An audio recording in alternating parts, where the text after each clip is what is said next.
আসসালামু আলাইকুম। এইচএসসি ২০২৬ সালের পরীক্ষার্থীরা তোমাদের টেস্ট পরীক্ষা নিয়ে ইতিমধ্যেই কিন্তু শিক্ষা বোর্ড একটা নোটিশ প্রকাশ করে দিয়েছে।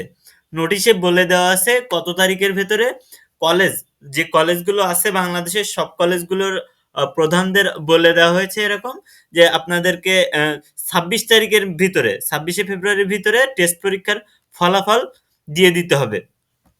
এরপর ১ তারিখ থেকে শুরু হবে ফর্ম ফিল আপ। এখানে বিজ্ঞপ্তিটা এরকম যে মাধ্যমিক ও উচ্চ মাধ্যমিক শিক্ষা বোর্ড ঢাকা মাধ্যমিক ও উচ্চ মাধ্যমিক শিক্ষা বোর্ড ঢাকা এর আয়ত্তাধীন উচ্চ মাধ্যমিক পর্যায়ের সকল প্রতিষ্ঠান প্রধান ও সংশ্লিষ্ট সকলকে জানানো যাচ্ছে যে ২০২৬ সালের উচ্চ মাধ্যমিক সার্টিফিকেট পরীক্ষায় অংশগ্রহণ ইচ্ছুক শিক্ষার্থীদের নির্বাচনী পরীক্ষা তার মানে কি নির্বাচনী পরীক্ষা মানে টেস্ট পরীক্ষা শেষে ফলাফল আগামী ২৬/২/২০২৬ তারিখের মধ্যে প্রকাশ করতে হবে। তার মানে এর আগেই ফলাফল তোমার হচ্ছে তোমাদের পরীক্ষা শেষ হয়ে যাবে ফেব্রুয়ারির হয়তোবা ফেব্রুয়ারির ১০ তারিখ কিংবা ৫ তারিখ লাগতে পারে। এরপর তোমার ২৬ তারিখের ভিতরে সব সব প্রতিষ্ঠানেরই কিন্তু ২৬ তারিখের ভিতরে ফলাফল প্রকাশ করে দিতে হবে তাই বলছে। এটি কিন্তু অতীব জরুরি। বিষয়টি অতীব জরুরি।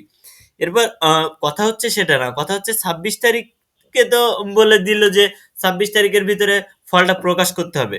তবে ডিরেক্টলি কেন বলতেছে না যে এই তারিখ থেকে টেস্ট পরীক্ষাটা নেন আপনারা? এটা বলতেছে না কেন? কারণ এখানে কিন্তু একটু সমস্যা আছে। সব কলেজ সবকিছু জোগাড় করে পারে না আরকি। প্রশ্ন-টশ্ন রেডি করা একটু সমস্যার ভিতরে পড়ে যায়। এ কারণে একেক কলেজ একেক টাইমে এই যে পরীক্ষাটা নেয়। তবে ফলাফল কিন্তু ২৬ তারিখের আগেই তোমার প্রকাশ হবে না। প্রকাশ হয়ে যাবে। ২৬ তারিখ পর্যন্ত লাস্ট ডেট। কেউ ২৬ তারিখে ফলাফল প্রকাশ করবে অথবা এর ভিতরে ফলাফল দিতে হবে। তবে তোমাদের পরীক্ষা আশা করা যায় যে জানুয়ারির ১ম দিক থেকে শুরু হতে পারে অথবা ডিসেম্বরের শেষ থেকে শুরু হতে পারে। কারণ এইচএসসি পরীক্ষা সেখানে তোমার হচ্ছে প্রত্যেকদিন তো পরীক্ষা হবে না। একদিন ছুটি থাকবে, একদিন পরীক্ষা হবে। এরকমভাবে পরীক্ষা নিতে গেলেও কিন্তু একটু সময় লাগে।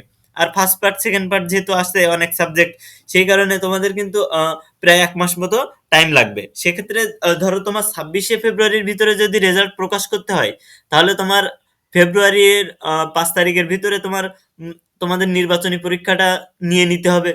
তো তোমার ওরকমই জানুয়ারির ১ম দিক থেকে আশা করা যায় যে জানুয়ারির ১ম দিক অথবা ডিসেম্বরের শেষ দিক থেকে তোমাদের আ কলেজের একেক কলেজে কিন্তু একেক টাইমে তোমাদের পরীক্ষা নিয়ে নিবে। ঠিক আছে? তবে ২৬ তারিখের আগেই ফলাফলটা প্রকাশ করে দিতে হবে। তাই বলছে শিক্ষা বোর্ড।